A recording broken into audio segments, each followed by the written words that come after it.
자, 사전 투표일까지 저희가 매일 아침 김민석 수석 최고하고 상황 점검 좀 하려고 오늘은 직접 오셨고 네. 만약에 바쁘시면은 전화라도 연결하려고 네네 합니다. 그렇게 하겠습니다. 자, 우선 잠깐 저희 얘기하다 말았는데 그 토요일이 없는 거 사전 투표에 이게 영향을 줄 것 같거든요. 영향이 있겠죠. 그죠. 예, 이게 뭐 갑작스럽게 생기면서 이렇게 날짜가 잡힌 거라 지금 저희도 보니까 직장이나 이런 데 설치된 사전 투표소라든가 특별한 케이스들의 문제점들이 있다는 것이 막 이제 확인돼서 올라오는 그렇죠. 것들이 있는 것 같아서 지난주 저희가 금요일 날 삼성전자 공장 같은 네, 공장 같은 경우 6만 명인데 한 군데밖에 안 돼 있다. 저희도 그거를 사실은 뭐 어젯밤에 뭐 그러니까 보고 받고 뭐 이런 식이어서 네. 지금 그렇지 않아도 가서 끝나면 가서 오늘 회의를 하고 오늘 내일 사이에 쭉 점검하고 대책을 좀 찾고 그래야 되겠습니다. 그 지역구 의원 혼자서 해결할 수 있는 문제가 아니더라고요. 예, 그래서 그렇죠. 근데 그분들도 지역구에서 하다가 사실 이럴 때는 동시에 중앙에다가 SOS를 치면서 해결을 해야 되는데 아마 이게 하다가 안 돼서 늦어버리니까. 네. 근데 어쨌든 그런 상황들이 있다라는 것을 지금 인지했습니다. 그래서 방법을 찾아야죠. 이거는 저희는 이제 지역구 의원이 해당 네. 그 관내 회사하고 얘기해서 금방 해결될 줄 알았더니 법도 선거법도 여러 가지 얽혀 있고 쉽게 해결할 수가 없는 문제더라고요. 예. 그래서 선관위의 결단 혹은 뭐 삼성의 결단이 필요하더라고요. 아예 법을 고치기 전까지는. 예. 이건 이제 민주당 그러니까 아주 단순화시켜서 말씀드리면은 절대 시간이나 절대 투표 공간이 24시 그러니까 주어진 시간에 내내 줄을 서서 해도 소화가 안 되는 상황이 구조적으로 존재한다는 그렇죠. 거잖아요. 그러면 뭐 시간을 늘리거나 투표수를 늘리거나 해야 되는데 투표수 늘리는 것들이 이제 법적으로 해결돼야 된다는 경우에 해당하면 난감하게 되는 거여서 방법을 찾아야죠. 가장 근본적인 것은 국민의 투표를 보장해야 하는 거니까. 그러니까요. 그런 관점에서 문제를 어떻게 풀지 오늘 좀 풀어보겠습니다. 그게 이제 그 평택의 그 관내 주민들하고 유권자들하고 그다음에 그 삼성전자 공장의 유권자들 합치면 거의 10만 명 가까이 되는데 사전투표소가 하나니까 이거 10만 명 그렇다고 휴일도 아니니까 네. 거기 그 노동자들이 사전투표를 어떻게 하냐 그 시간 내에. 논리적으로 따지면 내내 투표할 수 있게 시간을 다 열어주고 근데 그렇게 해도 지금 투표소가 부족할 가능성이 그렇죠. 있으니 어떻게 할 거냐 하는 딱 그 케이스를 해결하면서 유사 케이스는 전체 그에 준용해서 해결하라는 원칙을 찾아야 되겠죠. 그러니까 예. 그거는 해당 지역구에는 혼자서 해결할 수 없다는 거를 부딪혀서 알게 된 것이고 예. 그거는 이제 그 민주당 차원에서 그냥 거기뿐만 아니라 거기 워낙 큰 곳이라 그런 건데 그뿐만 아니라 그런 곳이 더 있을 것 같다는 생각을. 있을 것 같습니다. 오늘 좀 점검을 해보겠습니다. 토요일이었으면 종일 그 문제가 종일 열려 있을 테니까 그 문제가 좀 덜어졌을 텐데 이번에는 평일이란 말이죠. 예. 평일이고 휴일이 아니니까 잠시 다녀와야 되는데 잠시 다녀와서 거기가 텅텅 비어 있으면 모르겠는데 그 10만 명이 거기 줄 서가지고 말이 안 되지 않습니까? 그거 좀 해결해 주시고. 네. 민원입니다. 저희 유권자들의 걱정. 그리고 방탄유리가 설치된 이후에 이재명 후보가 그 방탄유리 앞으로 미안하기도 하고 답답하기도 하고 유권자들하고 이게 칸막이가 생겼으니까 앞으로 나오면 저희가 본 영상은 그 현장에 있는 유권자들이 더 놀래가지고 빨리 뒤로 돌아가라고. 그렇습니다. 이게 참 괴롭습니다. 이게 저희가 네. 이게 참 제가 솔직히요. 이번 선거를 어느 정도 이렇게 쭉 유지를 했는데 제 테러 대책 TF 단장을 맡고 난 다음에 너무 스트레스가 쌓여서 하도 요구가 많으니까 정말 걱정도 많고 제가 엊그제는 시간이 없어서 무슨 인터뷰를 하다가 장소를 옮기면서 하자고 제 차에 옆에 기자분을 앉혔는데 질문 받고 제가 졸았어요. 기자가 질문하는데 제가 옛날에 문재인 대통령 선거 때 그때 제가 상황본부장을 했는데 3개월 동안 3시간 잤는데 걸어가다가 엘리베이터에 부딪힌 적이 한 번 있거든요. 근데 이번엔 안 그랬어요. 근데 이번에 괜찮았는데 테러 이 상황 딱 되고서 완전히 무너졌어요. 근데 사실 좀 걱정이 이게 좀 이해를 해 주셔야 할 게 현직 대통령 경호를 한다고 해도요. 어쩌다가 외부 나가는 거 경호잖아요. 그렇죠. 그리고 그건 며칠 전부터 나가서 준비를 합니다. 선거에 일반 우리나라에서 경호를 해도 이런 상황이 없잖아요. 그래서 사실은 저는 지금 그 경호팀들이요. 세계 사상 전무후무한 지금 저 긴장 강도라고 봅니다. 24시간 내내 이걸 계속 유지한다는 그렇죠. 게 그 보기가 안쓰러울 정도고 이게 힘든데 저도 빨리 이거 끝나고 좀 어떻게 안전한 곳으로 가셔라 이러고 가고 싶은데 말씀처럼 후보가 좀 죄송하고 하니까 또는 어떤 순간적으로 누구를 단상에 올린다거나 할 때 네. 잠깐 단상에 이렇게 유리 옆으로 빠지면 네. 우리도 깜짝 놀래고 사람들도 깜짝 놀래고 이게 참 어렵습니다. 근데 그러다 보니까 예. 후보가 사실 이런 거 필요 없다. 방탄조끼도 안 입으려고 하던 양반인데 그 현장에서 사람들이 그렇게 소리를 지르니까 바로바로 돌아가시더라고. 제가 사실은 우리 경호팀들한테 마지막 남아있는 이제 뭐 일주일 이 기간 동안 너무 미안한데 매일 정상회담을 한다 생각하는 각오로 아침마다 우리가 다 잡자. 사실은 뭐 그렇잖아요. 이게 하루하루 마지막 순간까지가 사흘 남았으니까 널널한 사흘이 아니라 똑같은 시간이잖아요. 경계에. 그래서 그것을 말씀드렸고 하면서도 미안하더라고요. 사실 부탁을 하면서도. 그리고 내가 후보께도 거의 매일 잔소리를 하는데 매일매일. 예, 오늘도 이게 마지막까지 이게 정말 사람들의 걱정한다는 거를 이게 책임감이니까요.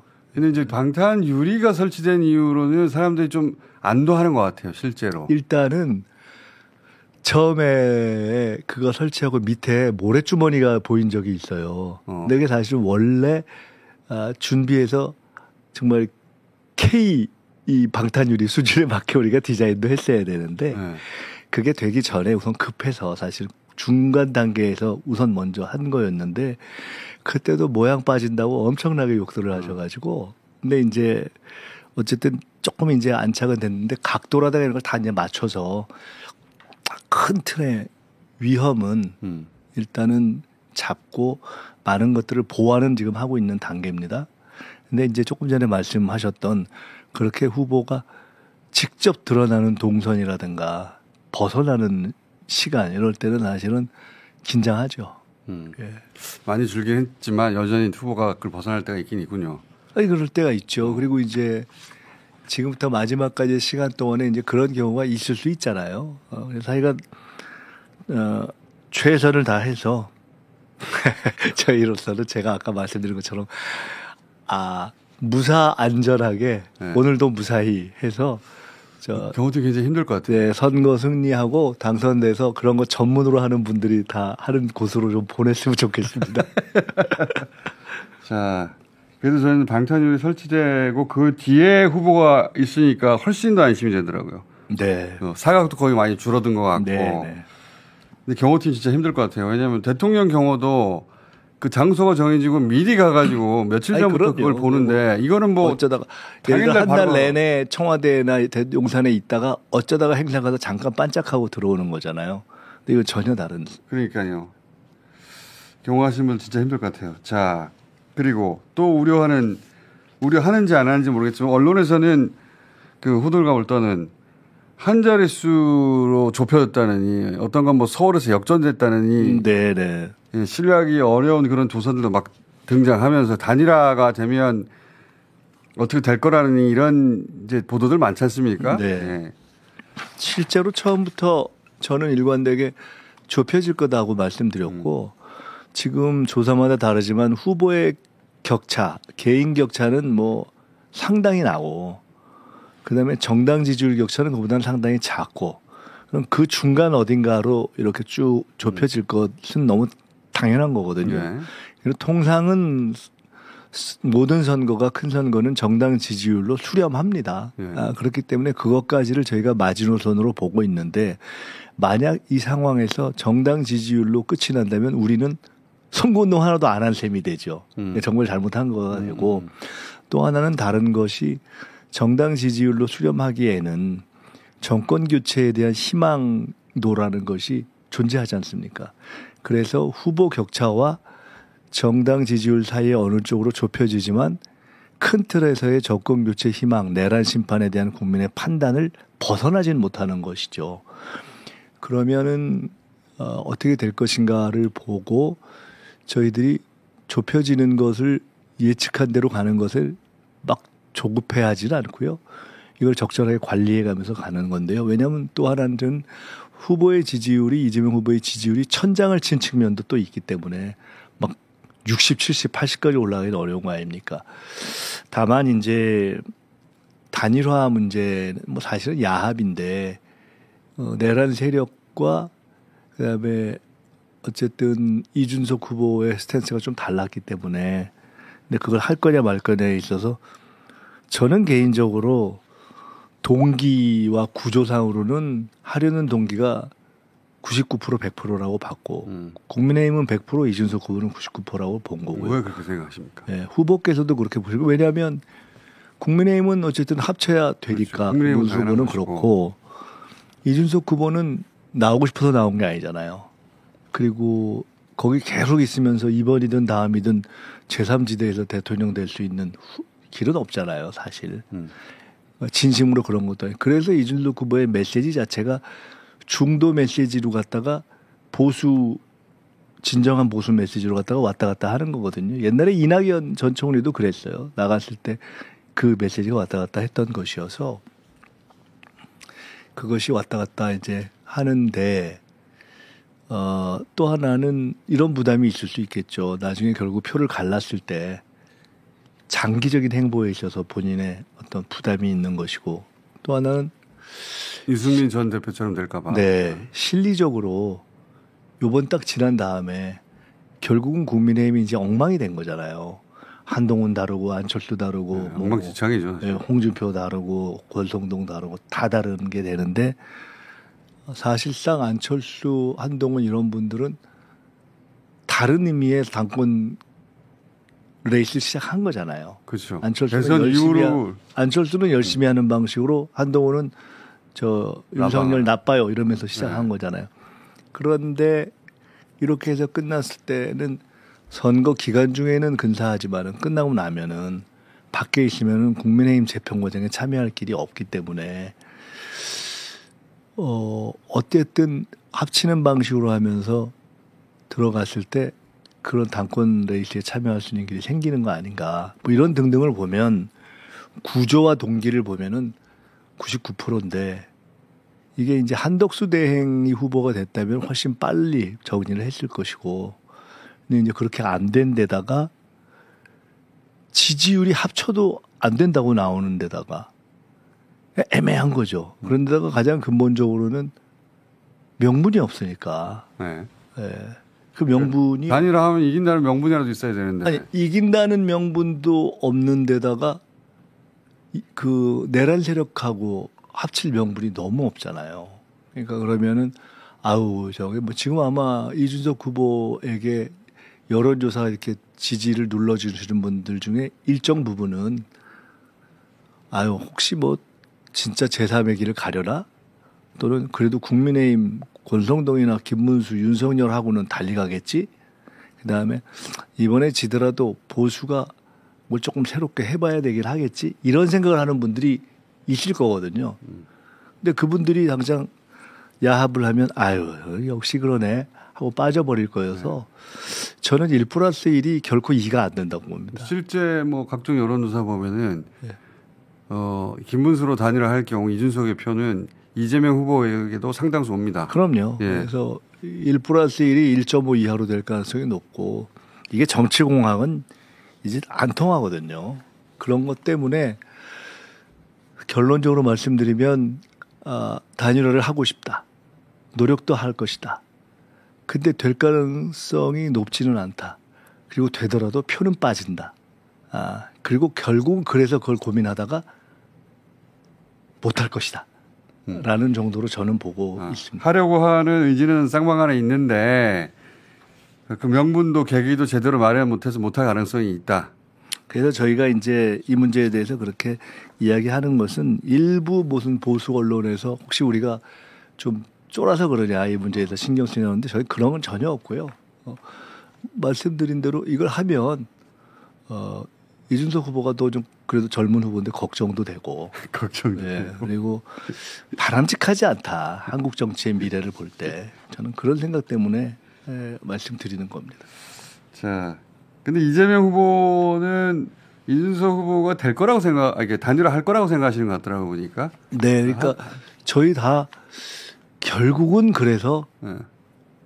어지간하면 할 거다 쪽으로 많이 보죠. 할 거다. 근데 여의치는 않을 것이다. 네, 그렇습니다. 하려고 할 것이고 할 그리고 것도 이제 같은데 뭐 여의치는 않을 이준석 것이다. 후보의 경우만 놓고 봐도 뭘 안 한다고 했다가 한 경우가 이미 많고 많죠. 예, 뭐 이미 케이스가 몇 개 있더라고요. 이낙연 전 총리와의 합당을 할 때도 아침까지 안 한다고 했다가 오후에 하고 또 한 10여일 있다고 또 안 하고 뭐 이래서 그 말이 그렇게 중요한 것 같지는 않습니다. 말은 중요하게 생각 안 하더라고요. 네. 예.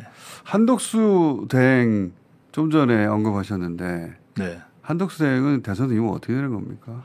아 제가 며칠 전에 우연히 예. 어느 언론사 행사에서 뵀는데 아 그래요? 아시다시피 제가 한덕수 대행하고 사실은 이제 미국에 유학할 때 예. 그 다녔던 하버드 그 동문이거든요. 어. 같은 시기에 다니지 않았는데 근데 그래서 뭐 비교적 알고 뭐 거의 나쁘진 않았는데 아시다시피 지난 시기에 출마를 내심 생각하고 있다. 속셈을 밝혀라. 그리고 관세 협상 그런 생각 있으면 손 떼라 하면서 제가 막 1인 시위도 하고 막 굉장히 공격을 네네. 했잖아요. 그런 이유 만나셨어 이제. 근데 그 행사 이후에 처음 만난 겁니다. 네. 제가 깜짝 놀랐어요, 사실. 저는 제가 그냥 거기 이제 외국 사람들하고 인사하고 계시길래 그냥 제가 조금 짓궂은 마음도 들고 해서 그냥 또 오랜만에 봤으니까 이렇게 가서 인사를 했는데 너무 반갑게 친근하게 제가 지금까지 본 중에 가장 친근하게 하셔서 제가 순간 당황을 했어요. 아 그래요? 근데 제가 생각을 했습니다. 그 이후에. 아, 왜 그럴까 생각을 해봤는데 이분이 국민의힘 선거에 참여를 안 하고 있잖아요. 네. 그래서 저는 자연인으로 돌아가겠다고 했는데. 예. 혹시 이재명 후보를 지지하려나? 제가 이 생각도 해봤고 이미 한덕수 대행이 국민의힘의 후보 경선까지 하려고 했던 분이 참여를 안 하고 있다는 것 자체가 본질적으로 보면 국민의힘을 비토하고 있는 거죠. 그런 셈이긴 한데. 네, 그리고 이제 사실은 조금 설마 이재명 후보 지지선언까지 하겠습니까? 좀 다른 얘기지만은 제가 오늘 회의를 할 때 오늘이나 내일 조금 정리해서 말씀드리려고 하는데 지금 트럼프 대통령과의 대미 관세 협상이 결정적으로 중요한데 우리가 바빠서 지금 넘어가고 놓치고 있는데 전에 그 베센트 재무장관 네네. 발언이 있었잖아요. 네네. 한국에 왔어서 뭐 이렇게 했었다. 네. 제가 그 사이에 그걸 좀 추적을 했습니다. 아 그래요? 이게 베트남 장관이 결정적으로- 한국이 더 네, 베스트를 들고 왔다. 우리가 원하는 대로 다 했다 이거잖아요. 그렇죠, 그렇죠. 미국이 원하는 대로. 그래서 제가 추정을 해보면 어. 그때 몇 가지 변수가 있었습니다. 하나는 한덕수 대행이 빨리 끝내려고 했던 것이 있었고 네. 두 번째로는 그때 기억하시겠지만 김태효가 김태호가 갔죠. 미국에 갑자기 갔었던 게 갔죠. 네. 가서 백악관의 누구를 백악관을 만났다는 만났죠. 게 있었지 않습니까? 그러면 그때 저의 합리적 의심은 뭐였냐면 누군가 가서 미국이 원하는 얘기를 한 것이고 그렇죠, 해준 거죠. 김태효일 가능성이 높고 미국 입장에서는 한국에서 온 협상팀이든 김태효이든 다 한국 사람이고 한국 관리니까 그렇죠. 나는 한국에서 들었다 이렇게 해버리면 끝나는 거거든요. 네. 그러나 엄격히 따져보면은 한국에서 공식적으로 해당 맨데이트, 그러니까 위임을 받은 협상팀이 아닌 누군가가 네. 그리고 한국의 법상으로는 외교안보 문제는 NLCC의 의결을 거치지 않으면 다룰 수 없는데 그 내용이 담긴 이야기를 지금 한 것으로 추정되고 수정을 하셨고. 또 그 이후의 상황에서 지금 미국이 한국에 요구했다 하는 내용들이 이런저런 과정으로 조금 나오고 있는 것들이 네. 있어요. 그것은 원래 최상목 안덕근 협상팀이 분리하는 것으로 원칙을 정하고 갔던 통상 이슈와 안보 이슈를 분리하는 거였는데 안보 이슈가 들어있는 거예요. 예. 종합해 보면 예. 추정하기로는 뭔가 다른 얘기를 가서 한 누군가 있었다라는 추정을 그때 하고 있었는데 예. 제가 이 문제가 왜 중요하냐면은 다음 정부가 출범했을 때 이것을 이제 한 달 정도의 시간이 남고 다뤄야 되는 건 국익이 걸려 있는 건데 미국은 그 청구서를 내밀겠죠. 미국 입장에서는 그렇죠. 야 이거 진도 이미 나간 거야. 여기서 시작해야 돼라고 얘기하면 우리는 아주 깝깝해지는 거거든요. 그렇죠. 굉장히 깝깝해지는 거여서 이 문제에 대해서 밝혀야 됩니다. 그래서 우리는 해야죠. 정말 누구한테 들었는데 하고 미국에 물어봐야 되고 근데 그렇게 물어보면 저는 미국이 답을 못할 거라고 봅니다. 안 해주겠죠. 왜냐하면 사실은 자기들도 이 깔끔하지 않은 거거든요. 권한이 없는 사람을 만나서 그걸 갖고 됐다라고 얘기하는 건 되게 상도 이상 안 맞는 거지 않습니까? 그래서 이거를 짚어야 되는데 제가 한덕수 대행이 당시에 협상팀을 보낼 때 김태효를 낄 것을 요청했다라는 얘기를 했다는 확실한 근거를 나름 입수를 좀 했고 한덕수 대행이 김태효 데려가야 된다라고 결정했다는 그리고 거예요? 당시 협상팀들은 그것에 대해서 반대를 했고 결과로는 협상팀은 당연히 김태효를 빼고 갔고 김태효는 안보실의 지금 1차장인데 네. 협상의 내용상 맨데이트니까 위임을 받지 않았기 때문에 김태효가 낄 수도 없는 데다가 안보실의 통상 업무를 할지라도 원래 이거는 외교 통상 업무이기 때문에 2차장 업무인데 그러니까 자기의 업무도 아닌데 자기의 일반 업무라 하더라도 가서 협상과 상관없이 그냥 지나가는 얘기를 하더라도 할 수 없는 얘기를 가서 한 것으로 보이는 것이 확실한 자격도 없고 권한도 없는데 네. 그래서 이게 굉장히 중요한 문제여서 이게 사실은 새 정부가 출범하면 초반에 한두 달 내에 우리 현재의 경제를 해결할 가장 최대의 숙제가 지금 관세 협상이잖아요. 예. 근데 이거를 정확하게 매국노짓을 한 자들이 있는 거라고 저는 그 윤곽을 어느 정도 우리가 추정을 했던 건데 그렇죠. 이게 거의 파악을 하게 된 상황이어서 이 문제를 짚어야 되는데 마침 그 한덕수 대행을 만났는데 너무 반갑게 맞이하셔서 제가 재발절인 건가? 네. 그래서 저분이 한번 물어봐야 되겠다. 그쪽 분들한테. 국가를 위해서는 국민의힘이 아니라 역시 이재명 후보라고 생각해서 그런가. 뭐 이런 생각을 해봤고요. 지금 제가 말씀드린 것을 지금 사실은 오늘 저희 회의 조금 이따 회의인데 회의 때 이야기를 할까 생각하고 있었는데 지금 제가 말씀드린 것은 비교적 제가 어제 밤까지 수준에서 파악을 좀 한 내용입니다. 예, 그러니까 한덕수 대행이 그 본인이 출마할 욕심으로 국익을 팔아넘기는 매우 원래 그 얘기를 했잖아요. 그렇게 하면 빨리 안 된다고. 끝낼 거다라고 했는데 그때 그 방법을 김태효를 보내서 우리가 모르는 뭔가를 했고 저는 한덕수 김태효 매국노 팀이 움직였다라는 확실한 우리가 심증이 일정한 방증에 의해서 확인되고 있고 저는 이 문제는 빨리 큰 문제네요. 그냥 뭐 어떤 나중은 문제가 아니라 당장의 국익을 위해서 정리를 하지 않으면 안 되는 사안이다 이렇게 저는 보고 있습니다. 오늘 그러면 그 최고회의 하고 나서 구체적으로 밝힙니까? 조금 정리해서 제가 이거는 적절한 방식으로 좀 얘기를 하려고 합니다. 매국노 팀이 가동됐다?